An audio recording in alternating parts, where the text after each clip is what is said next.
पुस्तक का नाम प्रत्यक्ष से भी अति समर्थ परोक्ष। लेखक पंडित श्री राम शर्मा आचार्य। ऑडियो 12। प्रति पदार्थ ब्राह्मी चेतना का ऊर्जा भंडागार। इंद्रियों से मात्र स्थूल जगत का परिचय मिलता है। आंखों से पदार्थ ही दिखाई पड़ते हैं। कान भी सीमित ध्वनियों को ही सुन पाते हैं। नाक की गंध क्षमता सीमित है।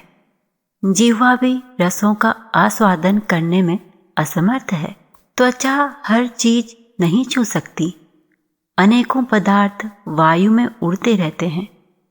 उनकी सत्ता विद्यमान है, किंतु इंद्रियों से उनकी जानकारी नहीं मिलती।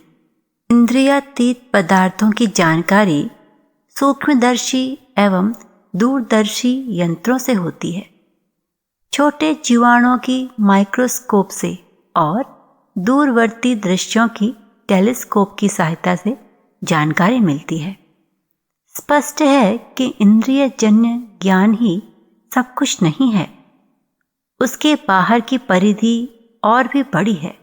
वैज्ञानिकों ने इस अविज्ञात को ज्ञान की सीमा में लाकर आश्चर्यजनक आविष्कारों में सफलता पाई है। स्थूल जगत की भांति ही एक सूक्ष्म जगत भी है और स्थूल शरीर की तरह ही एक सूक्ष्म शरीर की सत्ता भी इसी संसार में विद्यमान रहती है। उसे इंद्रियों से तो नहीं जाना जा सकता, पर बुद्धि के सहारे उनके अस्तित्व का परिचय भली भांति मिल जाता है। मरणोत्तर जीवन इस सूक्ष्म जगत में ही अपना गुजारा करता है। कर्म की परिणति इसी हांडी में पकती रहती है और समयानुसार खिचड़ी बनकर थाली आती है। भविष्यवक्ता इस अदृश्य को देखकर ही भूत और भविष्य की जानकारी प्राप्त करते हैं। देव सत्ता का साम्राज्य इसी क्षेत्र पर है। प्रेत पितरों के निवास एवं क्रीड़ा कल्लोल की लीला भूमि यही है। अदृश्य वातावरण का दृश्य जगत पर क्या प्रभाव पड़ता है, इसका बहुत कुछ पता ऋषि विज्ञानी एवं अंतरिक्ष के जानकार लगाते रहे हैं और वर्षा तूफान आदि की संभावनाओं से सर्वसाधारण को अवगत कराते रहे हैं। व्यक्ति की सत्ता के साथ जुड़ा हुआ एक प्रति व्यक्ति रहता है। उसका परिचय तेजो वलय के रूप में देखा और छाया पुरुष की चमत्कारी सामर्थ्य को देखकर लगाया जा सकता है। स्थूल और सूक्ष्म के अन्योन्याश्रित संबंध सूत्र को अधिक प्रत्यक्ष करने और आदान प्रदान का द्वार खोलने की चेष्टा योगी तपस्वी करते रहते हैं।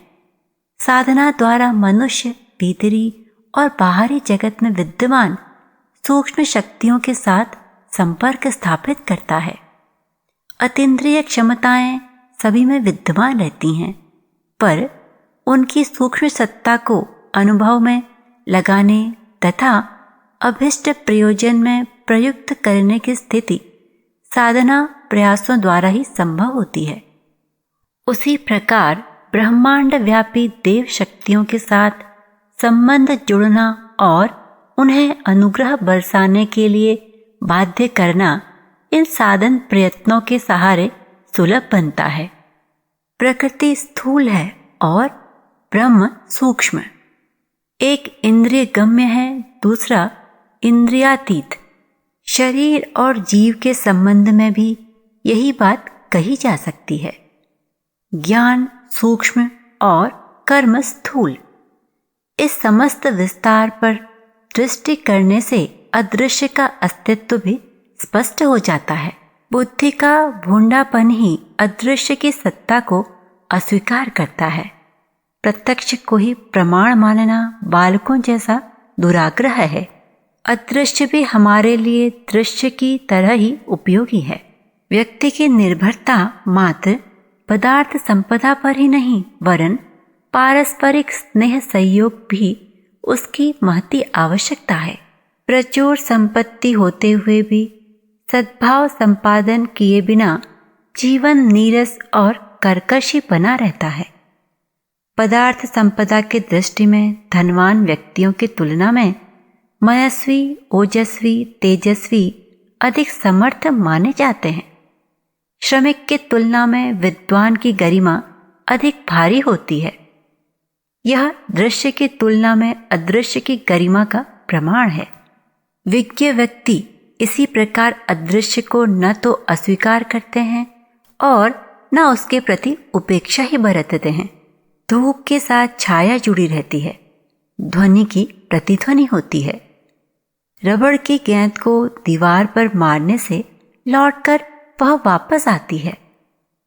प्रकाश का प्रतिद्वंदी अंधकार मौजूद है। पेंडुलम एक ओर चला देने से उसके आगे पीछे चलने की क्रिया अनायास ही चलने लगती है। हृदय की धड़कन, श्वास प्रश्वास, आकुंचन प्रकुंचन जैसे परस्पर विरोधी क्रियाकलाप ही शरीर को जीवित रखते हैं। समुद्र में ज्वार भाटे के कारण ही लहरों की तरंग श्रृंखला चलती है। पिस्टन द्वारा गति तभी उत्पन्न होती है जब वह आगे पीछे चलने के क्रम अपनाता है। शक्ति तरंगों के कंपन आगे पीछे बढ़ने हटने की हलचल पर ही निर्भर है। क्रिया की प्रतिक्रिया पर ही इस विश्व का सारा क्रियाकलाप चल रहा है।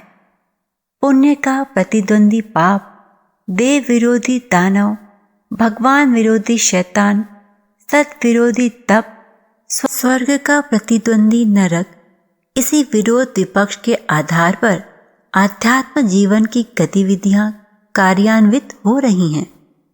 पदार्थ के साथ इसी प्रकार प्रति पदार्थ के जुड़े होने की अवधारणा अब वैज्ञानिकों ने की है। इस सिद्धांत के अनुसार सृष्टि का भी एक प्रतिद्वंदी एंटी यूनिवर्स है, जिसमें प्रतिकण प्रति पदार्थ मौजूद होते हैं। इस परिकल्पना से अनेकों नए कणों प्रतिकणों की पार्टिकल्स फिजिक्स के अंतर्गत शोध हुई है एवं परोक्ष जगत पर पड़ा पर्दा हटा है। अनेकों अप्रत्यक्ष क्रियाकलाप जिनका कोई युक्ति संगत प्रतिपादन नहीं समझ में आता, इसी परिधि में घटित होते कहे गए हैं। सबसे पहले सन 1930 में इसी विषय पर प्रसिद्ध फ्रांसीसी वैज्ञानिक पॉल एड्रियन मॉरिस डोराक ने इस तरह के कणों की उपस्थिति का उल्लेख किया और उन्हें प्रतिव्यय का नाम दिया। पॉल डोराक को सन 1933 में इसी विषय पर नोबेल पुरस्कार दिया गया। उसके बाद एंटी इलेक्ट्रॉन, एंटी प्रोटॉन के नाम सामने आए। सबसे हलचल वाली खोज मार्च 1965 में अमेरिका की ब्रकहेवन राष्ट्रीय प्रयोगशाला में हुई, जिसके अनुसार प्रतिपादन किया गया कि प्रत्येक तत्व का उल्टा प्रतितत्व होना चाहिए। कोलंबिया विश्वविद्यालय के वैज्ञानिकों ने एंटी ड्यूटेरियम की खोज की, जो सामान्य हाइड्रोजन के अणुओं से विपरीत था, और यह निश्चय हो गया कि संसार में प्रोटॉनों से भी भारी नाभिक विद्यमान है। और यहीं से एक नई कल्पना का उदय हुआ कि संसार में प्रति ब्रह्मांड नाम की भी कोई सत्ता होनी चाहिए।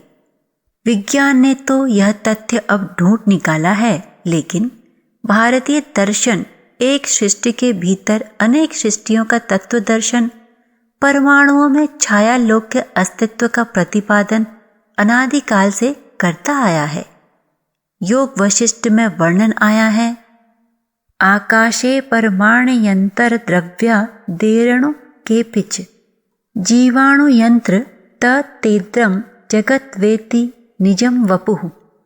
संसार में संव्याप्त प्रत्येक परमाणु में स्वप्नलोक, छायालोक और चेतन जगत विद्यमान है।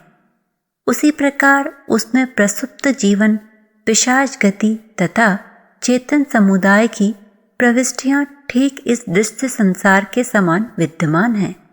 प्रख्यात वैज्ञानिक प्रोफेसर जयंत विष्णु नार्लिकर का मत है कि इस विराट ब्रह्मांड के बनने की कोई शुरुआत ही नहीं हुई। उनका यह मत कोई चौंकाने वाला नहीं है। भारतीय पुराणों और जैन अवधारणाओं में तो कहा ही गया है कि इस ब्रह्मांड का न कोई आदि है और न अंत है। सन 1965 से पहले तक ब्रह्मांड के बारे में स्थिर सिद्धांत ही प्रचलित था, जिसका मतलब था कि समस्त चराचर अजूबा करोड़ वर्षों से ऐसा ही था। फिर ब्रह्मांड के बारे में महाविस्फोट सिद्धांत बना, जिसमें माना गया कि एक शताब्दीय विस्फोट के बाद यह ब्रह्मांड बना और तब अनेक अदृश्य आकाश गंगाएं थिरकने लगीं, जिसमें हमारे अपने सूरज से भी बड़े बड़े नक्षत्र और तारे बनते तथा तैरते रहे। हमारी अपनी आकाश गंगाएं भी उनमें से एक थीं। दृश्य अदृश्य जगत किसी के विस्फोट का परिणाम है।